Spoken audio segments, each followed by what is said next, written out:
Record చేసుకొని తన ఆర్డర్ని పాస్ చేయొచ్చు. ఇప్పుడు ఇందాక ఆర్టీఓ గారు చెప్పిన ఎగ్జాంపుల్లో ఎకరా 20 సెంట్లు ఒక రైతు ఉంటే అతని డాక్యుమెంట్స్ ఏంటి, తర్వాత గూగుల్ సైడ్ ప్రతి ఆఫీసర్కి డెసిషన్ తీసుకునే పవర్ ఉంది 9, 10, 11 ప్రకారం.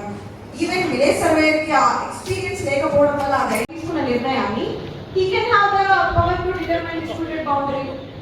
అర్థమైందని చెప్తుంది. ఇప్పుడు సార్ చెప్పిన ఎగ్జాంపుల్లో కాకపోతే ఉన్న ఒకే ఒక సమస్య ఎక్కడ సమస్య వచ్చిందంటే మనం 150 గ్రామాలు రీసర్వే చేసినప్పుడు రైతుల దగ్గర నుంచి యాక్సెప్టెన్స్ అనే విషయంలో మనం లెస్ ఫోకస్ చేసాం. అప్పుడు మన టార్గెట్ ఎలా ఉండింది అంటే 2024 కల్లా అన్ని గ్రామాలు రీసర్వే చేసుకోవాలనే టార్గెట్ ఉండడం వల్ల public acceptance and quality of the work ని మనం వెనుకకు పెట్టుకున్నాం.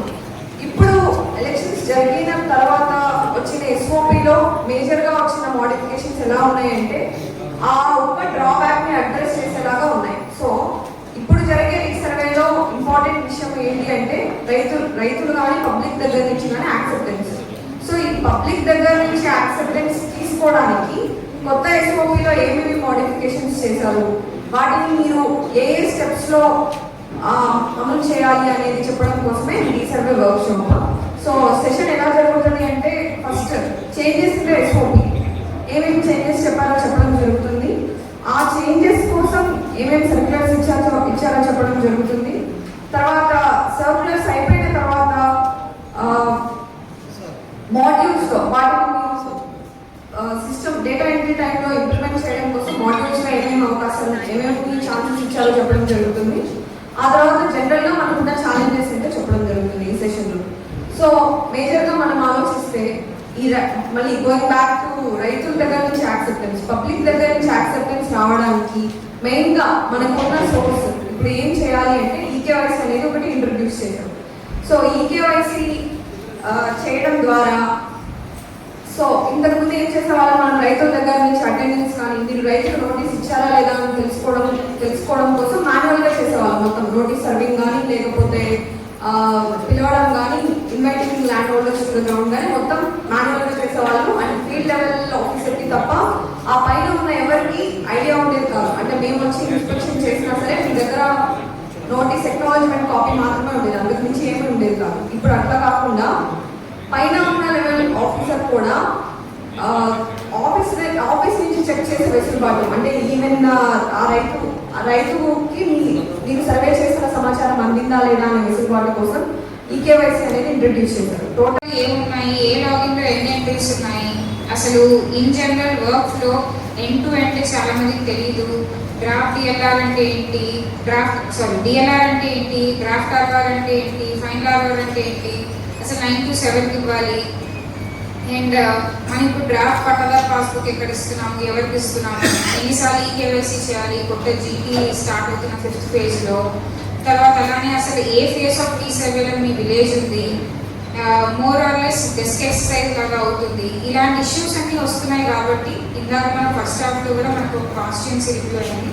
సో దాంట్లో కూడా ఎక్కువ రీసర్వే ఇష్యూస్ వచ్చాయి.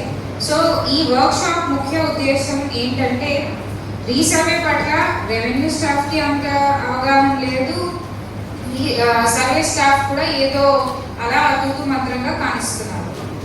The purpose of this workshop is for you to ask questions and get some clarity. So, ఈ workshop start అయ్యే ముందర to check your level of understanding, I will ask some questions. You will have to answer. Individual గా లేదు మరి అడుగుతాను. So now I will start. మనకి surveys ladies okay, జీటీలో ఏం చేస్తాము,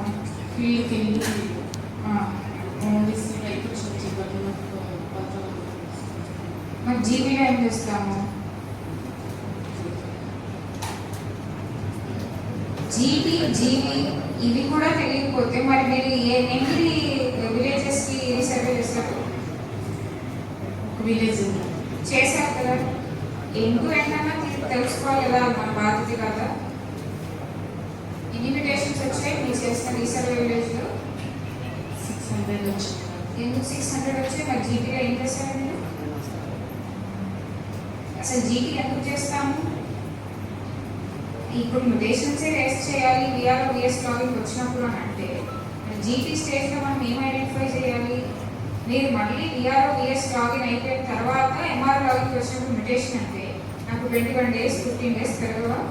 ఇన్ని మరి మ్యూటేషన్స్ అసలు మేము ఎంటర్టైన్ చేయాలో చేయకూడదు కదా. మరి మీరు జీటీ స్టేజ్లో ఏం చేస్తున్నట్టు? అయిపోయింది మేడం రీసర్వే. ఏ స్టేజ్కి ఇన్ని రోజులు ఎందుకు ఇచ్చారో ఆ స్టేజ్ యొక్క ఇంపార్టెన్స్ని మీరు తెలుసుకోవాలి.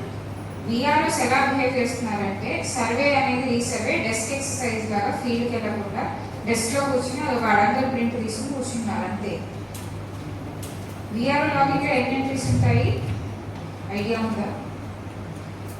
విఆర్ఓ లాగిన్ చేశారు లాస్ట్ టైం, ఏమేమి ఎంట్రీస్ ఉంటాయి? విఎస్ నుంచి అసలు మీకు ఏం వస్తుంది చెప్పండి. ఇన్విటేషన్స్ వచ్చినాయి మేడం. మేము లాగిన్ విఎస్ ఇన్విటేషన్ ఎందుకు ఇస్తారమ్మా? విఎస్ రేట్ చేస్తాం మేడం లాగిన్లో. ఆహా. మేము డైట్ కేసెస్ అవి ఉంటే సేల్ ఇట్లా ఉంటే ఇన్విటేషన్స్ మేము ఇందులో రేట్ చేస్తాం మేడం. మీ కూర్చున్న దగ్గర విఎస్ ఇన్విటేషన్స్ ఏదైనా రేస్ చేయాలంటే అది వస్తుంది అంతేనా? విఎస్ లాగిన్ కి మేము ఇచ్చిన టార్గెట్ ఏంటి? పర్ డే ఎన్ని చేయాలని? విఆర్ లాగిన్ లో ఎక్కువ ఎంట్రీస్ ఉంటాయా? విఎస్ లాగిన్ లో ఎక్కువ ఎంట్రీస్ ఉంటాయా? ఇప్పుడు అడుగుతుంది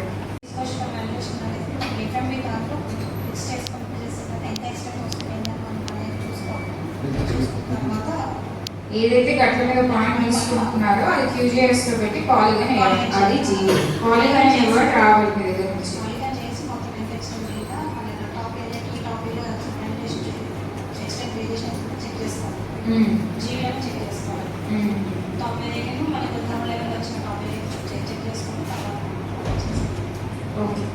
జాయింట్ ఐపీఎంస్ అయిపోతుంది.